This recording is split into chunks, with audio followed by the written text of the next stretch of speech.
فإنكم وما تعبدون ما أنتم عليه بفاتنين إلا من هو صال الجحيم وما منا إلا له مقام معلوم صدق الله العظيم। আসলে আমি বরাবর একটা কথাই বলবো যে মহান আল্লাহর, প্রথমত মহান আল্লাহর রহমত, দ্বিতীয়ত বাংলাদেশ আন্তর্জাতিক ক্রীড়া সংস্থা বাংলাদেশ এর মাধ্যমে প্রথমে তো মহান আল্লাহর রহমত এবং আল্লাহর সাহায্য, তারপর বাংলাদেশ আন্তর্জাতিক বাংলাদেশ ক্রীড়া সংস্থা বাংলাদেশের মাধ্যমে এই যাত্রা আমি করি ইনশাআল্লাহ। ছোটবেলা রায়হান থেকে আসলে এই পর্যন্ত আপনার যে সেরকম কোনো গল্প আসলে মানে এখানে আমি ব্যক্তি হিসাবে আমার কোনো ইয়ে নেই, মহান আল্লাহ এই বিজয় দিয়েছেন এবং বাংলাদেশের, আমি মনে করি যে বাংলাদেশের উপর মহান আল্লাহর একটা রহমত আছেন এবং বাংলাদেশে যে হাফেজে কোরআনরা আছেন সবার প্রতি মহান আল্লাহর একটা রহমত আছে। এটা অনারবি একটা দেশ, এই অনারবি দেশ হয়েও বাংলাদেশের হাফেজে কোরআনগণ, আজকে আমি শুধু আমাকেই একা তুলে ধরবো না, আমি সবার উদ্দেশ্যেই বলবো যে ইদানিং এবং কি অনেক সময় ধরে বাংলাদেশের হাফেজরা অনেক বিজয় বাংলাদেশের জন্য নিয়ে আসছে। এই জন্য সত্যি যখন সেনেগালের ইয়েতে যখন বাংলাদেশের নামটা উচ্চারণ করা হয় তখন আসলে মনটা ভরে যায় যে আমার দেশের পতাকা তখন আমার চোখের সামনে ভেসে ওঠে, তখন গর্বে বুকটা ভরে যায় যে কোরআন নিয়ে প্রথমত মহান আল্লাহর পবিত্র কালাম নিয়ে বিশ্বজয়, এরপর হচ্ছে আমার দেশকে আমি রিপ্রেজেন্ট করতে পেরেছি। আল্লাহ তাআলার রহমত থাকতে হবে প্রথমত, দ্বিতীয়ত উস্তাদ আছেন মুফতি আব্দুল কাইয়ুম মোল্লা বাজান এবং আমার সাথে যারা সংশ্লিষ্ট আছেন, যারা বিশেষ করে আন্তর্জাতিক ক্রীড়া সংস্থা বাংলাদেশের মাধ্যমে যে কোনো একটা মাধ্যম ধরেই তো যেতে হয় এইসব জায়গায়। সুতরাং যারা যেই ব্যবস্থাপনাগুলো আমাদেরকে করে দিচ্ছেন তাদেরকে আমি ধন্যবাদ জানাবো এবং ভবিষ্যতের জন্য যারা এই কোরআন কম্পিটিশনে যাবেন তাদের জন্য আমার মন থেকে দোয়া থাকবে যেন আমার ভাইয়েরা যেন দেশের মান সম্মানকে বয়ে নিয়ে আসতে পারে। রায়হানের ইতিহাস ছোটবেলা থেকেই বিশ্ব কোরআন কম্পিটিশনে রায়হানের অর্জন অনেক, বিশেষ করে ইতিপূর্বে 2018 সনে কাতার ভিত্তিক টেলিভিশন শো তিজানুর তথা জিমটি টেলিভিশনের রিয়েলিটি শোতে সারা ওয়ার্ল্ডের সাথে রায়হান প্রথম স্থান অর্জন করে এবং বরাবরের মতোই এবারও আন্তর্জাতিক ক্রীড়া সংস্থা বাংলাদেশের মাধ্যমে নির্বাচিত হয়ে সারা বাংলাদেশের হাজারো আন্তর্জাতিক হাফেজদেরকে পিছনে ফেলে প্রথমত বাংলাদেশে ফার্স্ট হয়।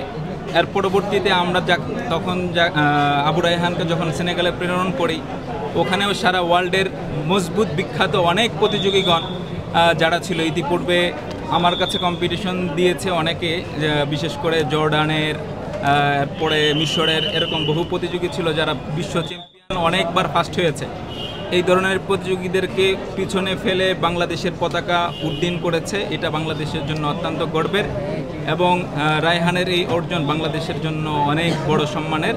আমরা আশা করছি রায়হানের এই ধারাবাহিকতা এবং এই অর্জন অব্যাহত থাকবে ইনশাআল্লাহ। আর এই জন্য আমি বিশেষভাবে ধন্যবাদ জানাতে চাই রায়হানের প্রতিষ্ঠান মুফতি আব্দুল কাইয়ুম মোল্লা পরিচালিত আর রায়হানকে এবং আব্দুল কাইয়ুম মোল্লাকে। বরাবরের মতোই আমরা সবসময়ই এই জায়গাটায় চেষ্টা করি যে বাংলাদেশ থেকে যেন যোগ্য প্রতিযোগী, যোগ্য প্রতিনিধি প্রেরণ করা যায় এবং এই ধারাবাহিকতা সবসময় অব্যাহত ছিল। বাংলাদেশ মানেই বিশ্ব দরবারে বাংলাদেশের মুখ উজ্জ্বল করবে এবং সেই ধারাবাহিকতা রক্ষা করেছে আমাদের আবু রায়হান। ইনশাআল্লাহ আগামী দিনে ওই ধারাবাহিকতা রক্ষা হবে। আমি বাংলাদেশ সরকারকে আহ্বান জানাতে চাই এদেরকে রাষ্ট্রীয়ভাবে মূল্যায়ন করা হোক এবং আমি আশা করছি খুব শীঘ্রই রাষ্ট্রপক্ষ থেকে তাদেরকে মূল্যায়ন করা হবে। ইতিমধ্যে আমার সাথে আমাদের মাননীয় ধর্মমন্ত্রী মহোদয় স্বরাষ্ট্রমন্ত্রী মহোদয় এবং মুক্তিযোদ্ধা মন্ত্রী মহোদয়ের সাথে কথা হয়েছে। ওনারা খুব শীঘ্রই উদ্যোগ গ্রহণ করবে বলে আশাবাদ ব্যক্ত করেছেন। আমি আশা করছি খুব শীঘ্রই আমরা এর ফলাফল দেখতে পাবো। আউযু বিল্লাহি মিনাশ শাইতানির রাজীম। বিসমিল্লাহির রহমানির রহিম। ফাইন্নাকুম ওয়া মা তা'বুদুন মা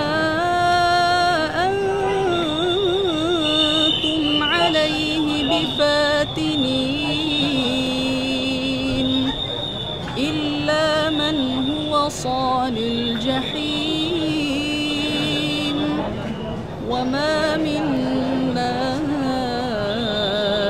إلا له مقام معلوم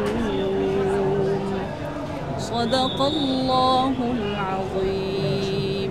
বাংলাদেশের যত এতিমরা আছে আমার প্রতিষ্ঠানে 160 জন এতিমকে আমি সম্পূর্ণ ফ্রিতে, আমি কোনো ফান্ড কালেকশন না করে শুধুমাত্র আল্লাহর খুশির জন্য আমার নিজের টাকা দিয়ে, রায়হানের টাকা দিয়ে আমরা তাদেরকে লালন পালন করছি। আর রায়হান ইন্টারন্যাশনাল মাদ্রাসা এবং রায়হানের আমার পরিকল্পনা আছে 1000 দুস্থ এতিম যাদের পৃথিবীতে কেউ নেই, তাদেরকে সম্পূর্ণ আল্লাহর জন্য পৃথিবীর শ্রেষ্ঠ মানুষ হিসেবে আমরা গড়ে দেবো ইনশাআল্লাহ। এবং আমি ওইখানে যে দান করেছি আমরা, সেটা হলো বলি, বাংলাদেশে এই প্রথম মনে হয় কোনো প্রতিযোগী কোনো দেশে যে 1 নাম্বার হয়ে টাকা পুরস্কার পেয়ে সেই টাকার একটা অংশ ওই দেশের দুস্থ মানুষদের মাঝে ব্যয় করেছে। আমি যখন ওইখানে গেছি, সেনেগালের মানুষ আপনারা জানেন একটু গরিব বেশি, তো ওইখানে যাওয়ার পরে ওদের কষ্ট দেখে আমি রায়হানকে বলছি নেমেই, আমি প্রথম দিনেই বলছি রায়হান যদি আল্লাহ রাব্বুল আলামিন আমাদেরকে এখানে বিজয় দান করে, কোরআনের 1 নাম্বার বানায়, লাল সবুজের পতাকা ওড়ে, তাহলে পুরস্কারের টাকা ইনশাল্লাহ এখানে গরিবদের মাঝে আমরা ব্যয় করব। আমি ওর উস্তাদ হিসেবে আমি কৃতজ্ঞতা আদায় করছি বাংলাদেশ আন্তর্জাতিক ক্রীড়া সংস্থা বাংলাদেশকে, বিশেষ করে সাদ সাইফুল্লাহ মাদানী সাহেব। উনি সারা বিশ্বের সকল মাসাবাকা যেখানে হয় সকল বিশ্বের বড় বড় বিচারকদের সঙ্গে এবং দেশের সকল সংস্থার সঙ্গে ওনার ওঠা বসা ভালো আছে। এজন্য আমাদের দেশের প্রতিযোগীরা এখন সব দেশে যেতে পারে। ইসলামিক ফাউন্ডেশনের মাধ্যমে মোট 8-10টা দেশে যায়, 7টা দেশে যায়, বাকি অন্যান্য দেশে আমাদের ওনার মাধ্যমে যাচ্ছে আলহামদুলিল্লাহ। আমি গোপালগঞ্জের সন্তান, আমি মাননীয় প্রধানমন্ত্রী শেখ হাসিনার কাছে আমি গোপালগঞ্জের সন্তান হিসেবে আমি দাবি করব যে এই বিশ্বজয়ী সন্তানরা যেন ওনার কাছে একটু যে সাক্ষাতের সুযোগ পায়। নিজ খরচে এত মানুষ উপস্থিত হয়েছেন কোরআনকে ভালোবেসে, কোরআনের জন্য সংবর্ধনা দেওয়ার জন্য আমি প্রত্যেককে কৃতজ্ঞতা জানাচ্ছি। এখানে বিশিষ্ট অনেক মানুষজন উপস্থিত আছেন, সবার নাম বলা আসলে কঠিন।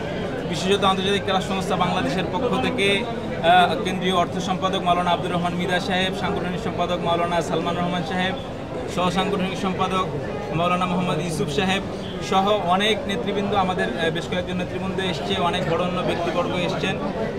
মার্কাজুল ফুরকানের প্রিন্সিপাল আমাদের মোশাররফ হোসেন মাহমুদ সাহেব এসছেন, সাইফুল ইসলাম পারভেজ সাহেব আসছেন, আমাদের মাওলানা ইলিয়াস লাহোরী সাহেব আসছেন, সাইফুল ইসলাম সাহেব আসছেন, অনেক গুণীজন, আলহেরা কিডস হেভেনের সম্মানিত পরিচালক ভাই আসছেন, অনেক বরেণ্য মানুষ এসছেন। আমি সবাইকে অনেক কৃতজ্ঞতা জানাচ্ছি এবং প্রত্যেকটা কোরআনের বিজয়কে এরকমভাবে উৎসাহ উদ্দীপনা দেওয়ার জন্য আমি সবাইকে আহ্বান রাখছি। আশা করছি আগামী দিনেও ইনশাআল্লাহ আপনাদের সাথে নতুন কোনো বিজয় নিয়ে দেখা হবে। সেই পর্যন্ত সবাই ভালো থাকবেন, সুস্থ থাকবেন। জাযাকুমুল্লাহু খায়রান।